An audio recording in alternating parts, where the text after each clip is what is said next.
warahmatullahi wabarakatuh.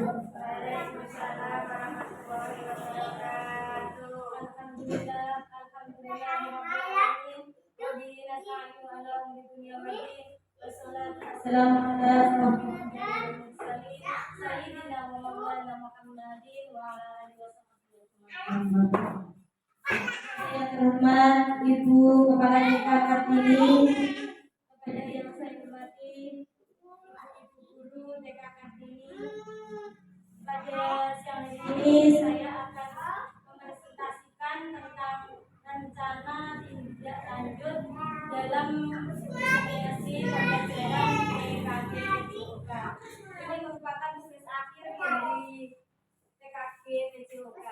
Yaitu saya membuat rencana tindak lanjut tentang rancangan pembelajaran berbasis proyek atau PBL dengan komunitas belajar sekolah atau KBS. Di sini saya menerangkan atau presentasi tidak menggunakan LCD proyektor karena kita belum punya aset tentang atau dengan proyektor. Karena apa? Karena biaya. Mungkin dan kita tahun depan atau kapan bisa dianggarkan untuk pembelian proyektor. Amin ya.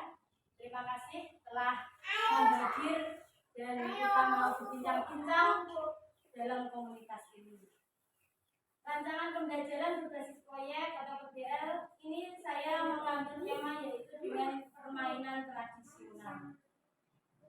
Permainan tradisional, saya mengambil judul tersebut karena ada latar belakang yang melatar belakangi, yaitu karena permainan tradisional ini merupakan bagian dari warisan budaya yang memiliki nilai-nilai dan berperan penting dalam pembentukan karakter anak-anak. Permainan ini mengajarkan berbagai aspek positif seperti kerjasama, sportivitas, kreativitas, serta membuat interaksi sosial dan kebersamaan di antara anak-anak. Namun di era modern ini permainan tradisional semakin jarang dimainkan oleh anak-anak karena tergeser oleh permainan berbasis teknologi seperti video game dan permainan digital lainnya. Kita lihat di rumah-rumah atau di desa-desa gitu, itu kita prihatin sekali karena permainan tradisional ini sudah hilang di anak-anak.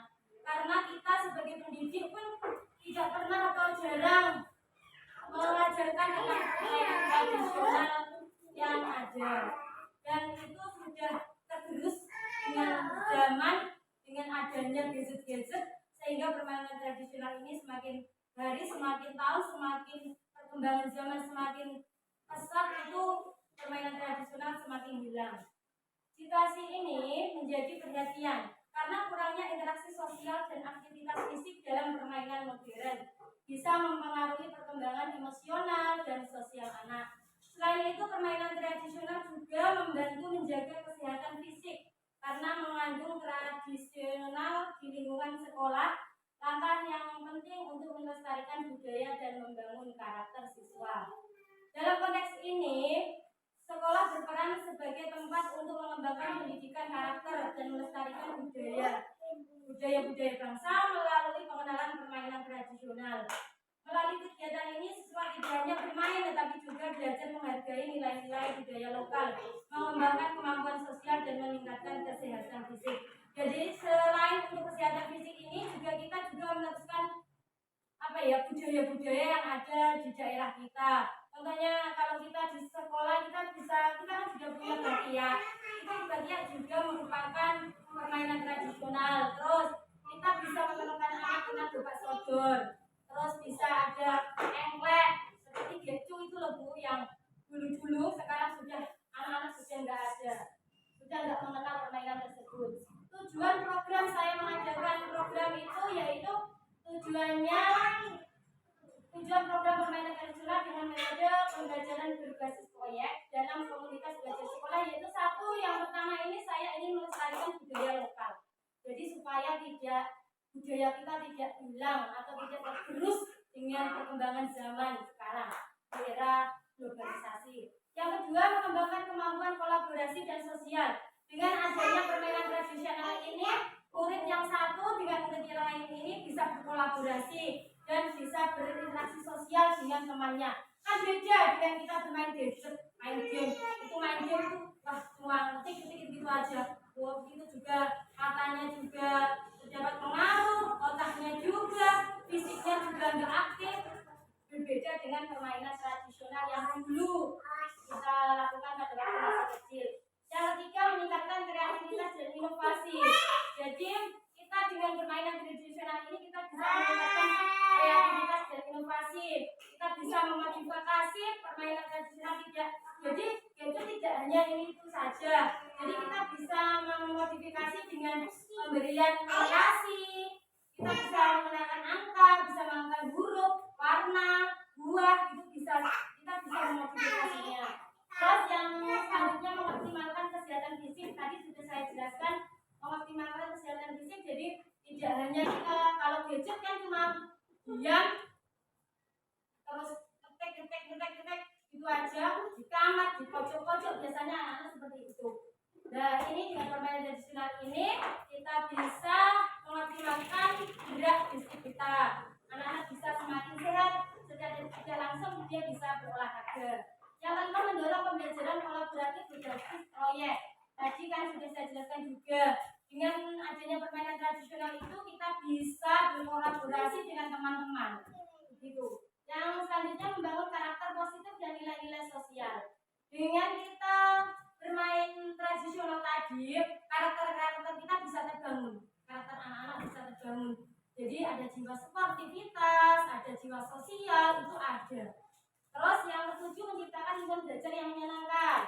Dengan kita memberikan permainan tradisional itu akan memberikan suasana hati anak kita menjadi senang. Dia senang karena bisa bermain dengan teman-temannya, bisa mengeluarkan pendapat, terus bisa menyorak-nyorak teman, itu kan anak-anak senang.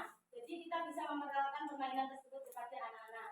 Terus capaian langkah-langkah dan hasil yang diharapkan untuk setiap tujuan. Yang pertama capaian pemahaman dan pelestarian budaya lokal. Tadi sudah saya jelaskan.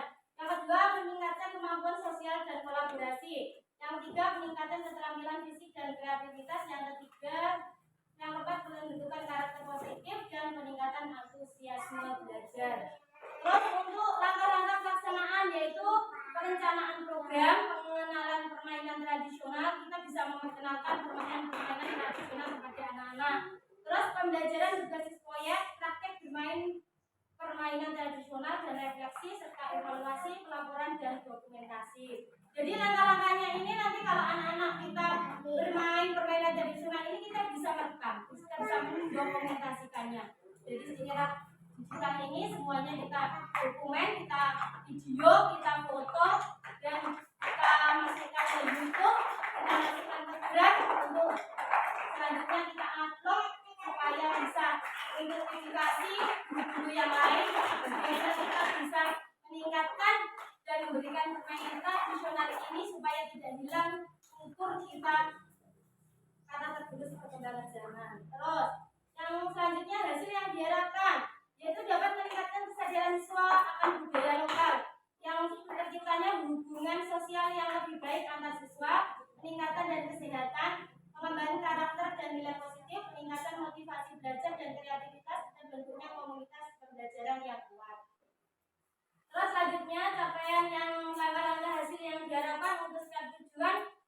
Saya mempunyai indikator dari tujuan yang saya harapkan ini, yaitu yang pertama siswa memiliki pengetahuan mendalam mengenai jenis permainan tradisional. Jadi indikatornya ini kita bisa memberitahu atau kita bisa menerangkan kepada anak-anak apa itu permainan, jenis-jenis permainan tradisional ini apa saja. Jadi kita bisa memegankan ini namanya bakia, terus ini namanya gecu atau engklek, terus ini namanya gobak sodor, terus ada kucing-kucingan, itu kan juga termasuk permainan-permainan tradisional. Terus kita juga bisa mengetahui asal usulnya. Gobak sodor ini dari mana, engklek ini dari mana. Jangan sampai ya kita tidak tahu permainan tradisional terus asal usulnya, nanti bisa-bisa permainan karena sudah banyak ya kasus yang terjadi dulu-dulu itu seperti itu. Mungkin karena kita kurang edukasi kepada anak-anak kita membiarkan kalau kebudayaan kita itu tidak kita uli-uli, tidak kita perkenalan kepada anak-anak didik kita yang sekarang itu bisa anak-anak tidak tahu dan bisa diambil oleh negara lain. Terus siswa mampu berkomunikasi secara efektif. Jadi anak-anak ini kalau bermain tradisional itu bisa berkomunikasi dengan teman-temannya, terus bisa bekerja dalam tim. Terus dia kan kalau kelompokan juga saja kan punya 2 kelompok. Itu tim ini dan tim ini dia bisa berkomunikasi. Ayo ini juga ini. Jadi dia bisa berkomunikasi.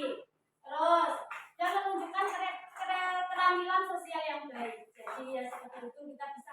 Iya caranya ya berenang, iya caranya dia sportivitas itu juga bisa terjaga. Terus siswa menunjukkan peningkatan dan dalam keterampilan motorik dan kreativitas baik dalam bermain maupun memodifikasi permainan tradisional. Jadi kita tidak hanya itu saja, kita sebagai guru juga bagaimana ya biar permainan ini bisa menarik, kita perlu memodifikasinya. Terus siswa mengembangkan karakter positif seperti sportivitas, kejujuran, kerjasama, dan rasa tanggung jawab. Tadi sudah saya jelaskan. Terus siswa lebih termotivasi dan antusias dalam mengikuti proses pembelajaran yang dikemas dengan permainan tradisional. Terjadinya hubungan yang harmonis antara siswa, guru, komunitas sekolah dalam rangka melestarikan budaya lokal dan mendukung proses pembelajaran. Selain itu, siswa juga lebih aktif bergerak dan mengalami peningkatan kesehatan fisik berkat keterlibatan di dalam permainan yang memerlukan aktivitas fisik. Terus, struktur program dan mitra dalam komunitas belajar. Kita kan di sini di sekolah di TK Kartini ini kan kita dalam satu sekolah kita membuat komunitas belajar. Yang anggotanya juga kita guru-guru kita sendiri. Target peserta yang kita targetkan itu yang pertama adalah kelompok A dan kelompok B. Karena kita ini di TK jadi adanya cuma kelompok A dan kelompok B. Jumlah peserta didik yaitu 54 siswa. Usia peserta 4 sampai 6 tahun. Terus pengaturan program ini kita bisa di halaman sekolah, bisa di lapangan karena kita juga aset termasuk aset. Kita dekat dengan lapangan sepak bola. Terus waktu program pelaksanaan ini kita rencanakan dalam 6 minggu. Untuk minggu yang pertama yaitu kita melakukan persiapan dulu, persiapan dan perencanaan proyek. Untuk yang kedua riset dan pengumpulan informasi. Untuk minggu yang ketiga eksperimen dan latihan bersama. Yang minggu keempat dan 5 produk dan dokumentasi. Minggu ke-6 presentasi dan publikasi. Dan ke mitra dalam komunitas belajar ini kita bisa punya kepala sekolah dan guru kelas. Kepala sekolah dan guru kelas bisa membantu dalam mendokumentasikannya. Jadi nanti Bu Ayu atau Bu Cici atau Bu Pip bisa mendokumentasikan, bisa memvideo kegiatan anak-anak, bisa memfotonya. Terus saya juga sebagai ikut diseminasi PJOK, saya sendiri bisa menjadi fasilitator utama dalam membimbing peserta didik dalam permainan tersebut. Dan orang tua, kita juga melibatkan orang tua juga, wali murid. Wali murid ini kita undang untuk menyaksikan permainan. Jadi nanti anak-anak ini bermain, orang tua bisa menyaksikan permainannya. Seperti itu. Selain itu orang tua juga bisa memberikan dukungan moral kepada anak-anak. Terus selanjutnya kapasitas yang dimiliki sekolah. Karena kita mempunyai sumber daya yang ada di sekolah ini atau aset-aset yang ada di sekolah ini, diantaranya adalah halaman sekolah dan lapangan. Karena halaman sekolah dan lapangan ini tempatnya cukup luas untuk melakukan permainan tradisional dengan aman. Terus yang kedua alat permainan. Sebagian besar macam-macam alat permainan tradisional sudah tersedia karena tidak memerlukan biaya yang besar dalam melakukan permainan tradisional ini. Karena di sekolah kita juga sudah punya aset ya, masuk baterai kita juga sudah punya 2 pasang. Terus selanjutnya guru yang ikut ini juga termasuk aset karena pengalaman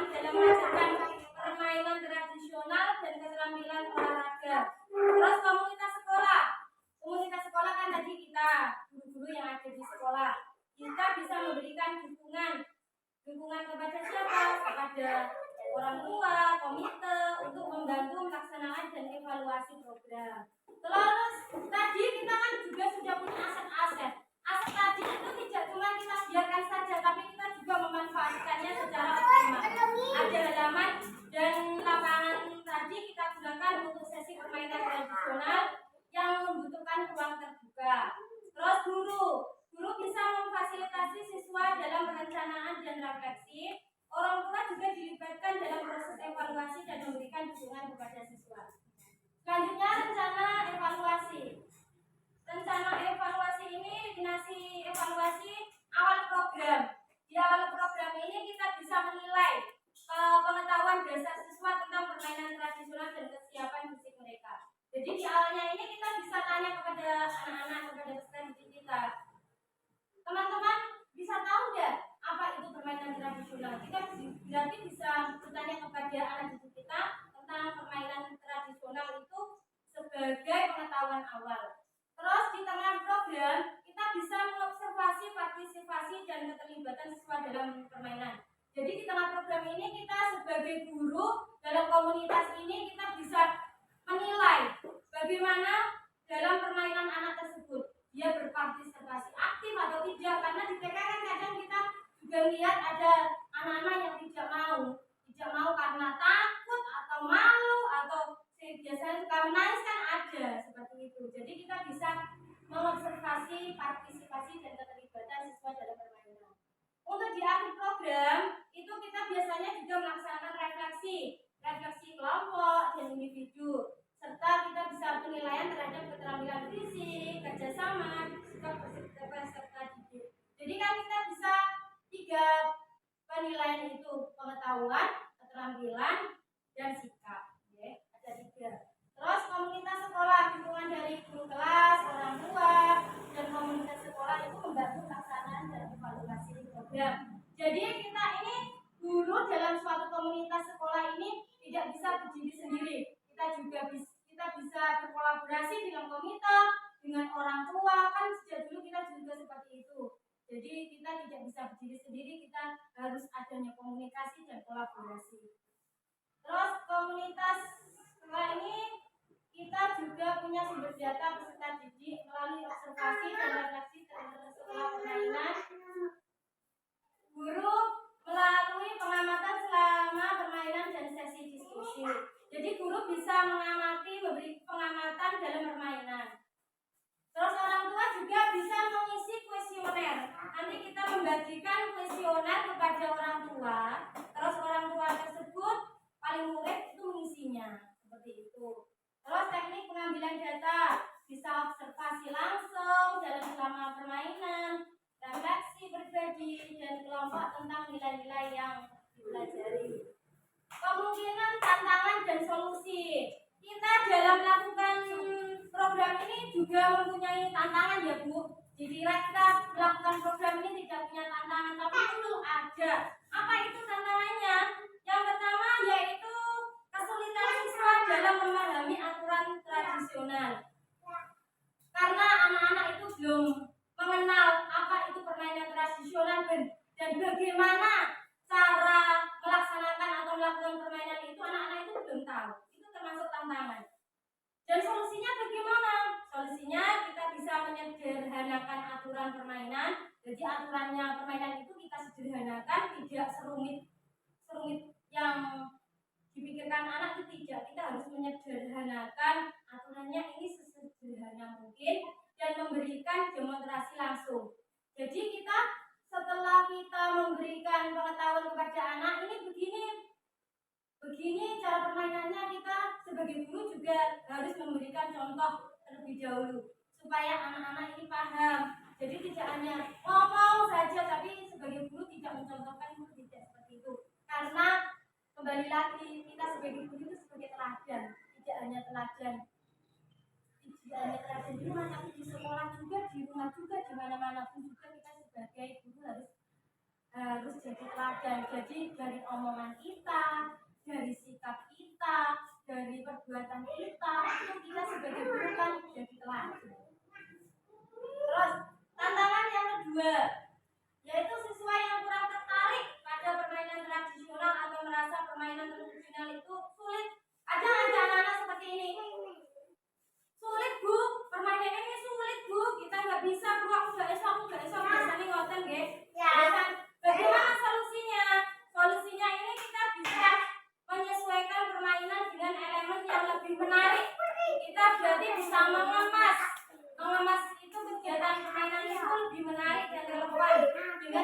kehidupan sehari-hari mereka.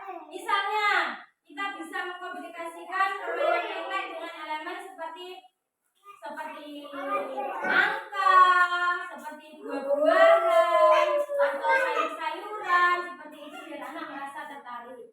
Yang ketiga yang membuat jadi tantangan kami yaitu keterbatasan waktu untuk melakukan refleksi yang mendalam.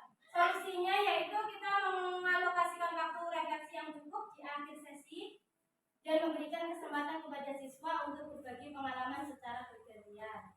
Terus yang selanjutnya yaitu penutup.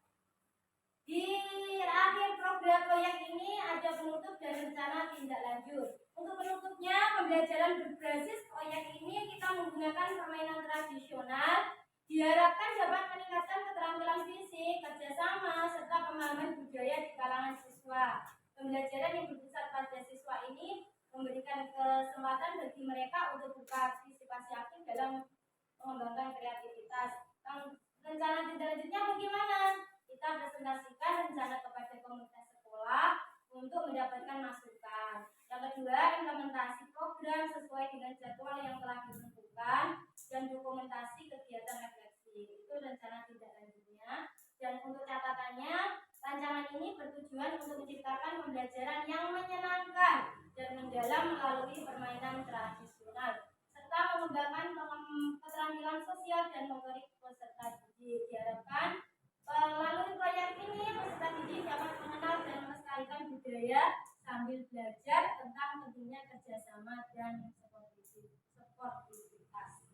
Jadi proyek ini kita bisa mengenalkan dan melestarikan budaya bangsa Indonesia kepada anak-anak didik kita supaya tidak punah, karena itu juga merupakan kita merupakan amanah kita sebagai pendidik, bagaimana supaya kebudayaan kita ini tidak putus atau tidak punah di kalangan anak-anak didik kita. Begitu ya, karena itu banyak sekali manfaatnya. Jadi kita membuat program ini supaya kita bisa memperkenalkan permainan tradisional kepada anak didik kita. Dan tidak hanya permainan-permainan yang baru-baru yang ada di TikTok itu kita modifikasi tidak seperti itu. Jadi kita mulai sekarang kita sebagai pendidik memperkenalkan permainan tradisional kepada anak-anak. Terima kasih. Apakah ada yang ditanyakan? Monggo. Ayo Bu Cici, Bu Ayu, dan ya, kita mulai insya Allah minggu depan kita membuat perencanaan dulu. Kita mau mengajarkan apa kepada peserta didik kita, permainan apa, permainan tradisional itu sendiri. Terus jadi nanti tidak hanya saya saja yang membuat perencanaan, saya juga melibatkan guru-guru yang lain karena juga termasuk komunitas kita. Jadi tidak begini ya Bu, itu programnya Bu Yani dia sing gawe perencanaan enggak, karena kita ini masuknya ke komunitas. Jadi komunitas itu kita bertanggung jawab untuk membuat perencanaan, pelaksanaan, dan mendokumentasikannya. Ya. Jadi tidak ada wah ini program biani dewe enggak. Kita sama-sama. Kita pengen memajukan sekolah kita. Kita pengen mengenalkan budaya-budaya kita kepada anak-anak. Jadi saya mohon berbagi, mohon kerjasamanya untuk meningkatkan dan melaksanakan program tersebut. Setuju Ibu-Ibu? Setuju? Kalau setuju, kok lemes? Setuju. Oke, terima kasih atas perhatiannya. Semoga kita bisa melaksanakan program ini dengan baik untuk memajukan generasi penerus bangsa, khususnya di TKK ini sebagai bagian dari yang terkecil ya. Terima kasih atas perhatiannya. Wassalamualaikum warahmatullahi wabarakatuh.